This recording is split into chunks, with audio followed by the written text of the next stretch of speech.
दोस्तों, जब से बीपीएससी टीआरई 4.0 भर्ती को लेकर पीटी और मेंस की चर्चा शुरू हुई है, तब से लगभग हर अभ्यर्थी के मन में यही बड़े सवाल आ रहे हैं कि आखिर परीक्षा एक चरण में होगी या दो चरण में होगी। अगर दो चरणों में होगी तो सिलेबस क्या रहेगा, और सबसे बड़ा सवाल टीआरई 4.0 की वैकेंसी और परीक्षा कब तक हो सकती है।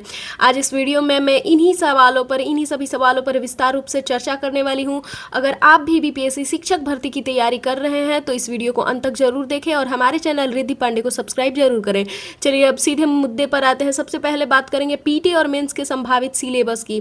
दोस्तों, अभी तक बीपीएससी की ओर से पीटी और मेंस को लेकर कोई अंतिम आधिकारिक अधिसूचना जारी नहीं हुई है।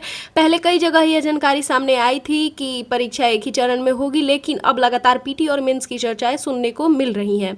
ऐसे में संभावित है कि अभ्यर्थी थोड़े से असमंजस में तो होंगे ही। अगर भविष्य में पीटी और मेंस लागू किया भी जाता है तो संभावित पैटर्न कुछ इस प्रकार से हो सकते हैं। ऐसे संभावना किया जा सकता है कि सबसे पहले पीटी की बात करें तो यह संभावना है कि पीआरटी यानी कि 6 to 8 और टीजीटी और पीजीटी सभी अभ्यर्थियों के लिए एक कॉमन पेपर हो सकता है। इसमें लगभग 100 ऑब्जेक्टिव प्रश्न आपको देखने को मिल सकते हैं। और अब चयन की प्रक्रिया कैसी होगी, आपके दिमाग में आ रहा हो तो देखिए, इसके दो संभावित तरीके हो सकते हैं। पहला, बीपीएससी अलग अलग श्रेणियों के लिए न्यूनतम क्वालिफाइंग मार्क्स तय कर सकता है। दूसरा, जितनी रिक्तियां होंगी उनके अनुसार 10 गुना या 15 गुना अभ्यर्थियों को मेंस के लिए चयनित किया जा सकता है। अगर प्रश्नों की बात करें तो इसमें general knowledge, general science, current affairs, basic mathematics, reasoning और सामान्य अध्ययन जैसे विषय शामिल हो सकते हैं। फिलहाल यह केवल संभावना किया जा सकता है ऐसा, इसलिए बेहतर होगा कि बीपीएससी जल्द से जल्द आधिकारिक सिलेबस जारी करे ताकि जितने भी अभ्यर्थी हैं वो इस चीज़ को लेकर क्लियर हो सके। अब बात करते हैं मेंस की। अगर मेंस आयोजित होता है तो यह ऑब्जेक्टिव मूड में होना तय है, ये तो आपको पता ही है। और इसमें प्रमुख जो प्रश्न होंगे वो सब्जेक्ट बेस्ड हो सकते हैं, ठीक है, सब्जेक्ट पर आधारित हो सकते हैं। उदाहरण के लिए यदि कोई अभ्यर्थी टीजीटी साइंस से है तो मेंस आधिकारिक प्रश्न साइंस विषय से पूछे जा सकते हैं। इसी प्रकार पीजीटी के अभ्यर्थियों के लिए उनके संभावित विषय से प्रश्न आने की संभावना है। वहीं पीआरटी और कक्षा 6 से 8 जो भी हैं उनके अभ्यर्थियों के लिए सीटेट की तरह लैंग्वेज, चाइल्ड डेवलपमेंट और मैथमेटिक्स, इन्वायरमेंटल स्टडी और अन्य शैक्षणिक विषयों का मिश्रण देखने को मिल सकता है। हालांकि इसकी पुष्टि केवल आधिकारिक अधिसूचना आने के बाद ही होगी। अब सबसे महत्वपूर्ण सवाल, टीआरई 4.0 की वैकेंसी और परीक्षा कब तक हो सकती है।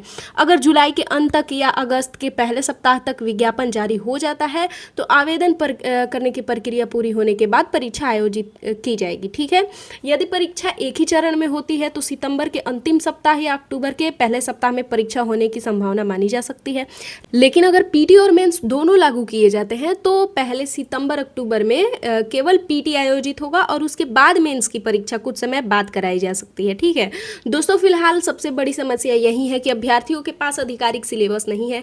बिना स्पष्ट सिलेबस के तैयारी करना आसान नहीं है, इसलिए उम्मीद है कि बीपीएससी जल्द ही इस पर स्पष्ट जानकारी देगा और ताकि सभी अभ्यर्थी सही दिशा से अपनी तैयारी कर सकें। मेरा व्यक्तिगत राय यही है कि यदि भविष्य में पीटी और मेंस जैसी व्यवस्था लागू करनी है या करानी है तो अभ्यर्थियों को पर्याप्त समय दिया जाना चाहिए और ताकि उम्मीदवार नए व्यवस्था के अनुसार अपनी तैयारी अच्छी तरीके से कर सकें। फिलहाल आप अपनी तैयारी देखिए, लगातार जारी रखिए, क्योंकि किसी भी अफवाह पर भरोसा करना ये कोई अक्लमंदी की काम नहीं है और केवल आधिकारिक अपडेट का आप लोग इंतज़ार कीजिए। अगर वीडियो आपको उपयोगी लगे, थोड़ा सा भी अच्छा लगा हो तो वीडियो को लाइक करें, अपने दोस्तों के साथ शेयर करें और ऐसे ही बीपीएससी टीआरई 4.0 की सटीक और सबसे तेज़ अपडेट पाने के लिए हमारे चैनल रिद्धि पांडे को सब्सक्राइब जरूर करें। धन्यवाद।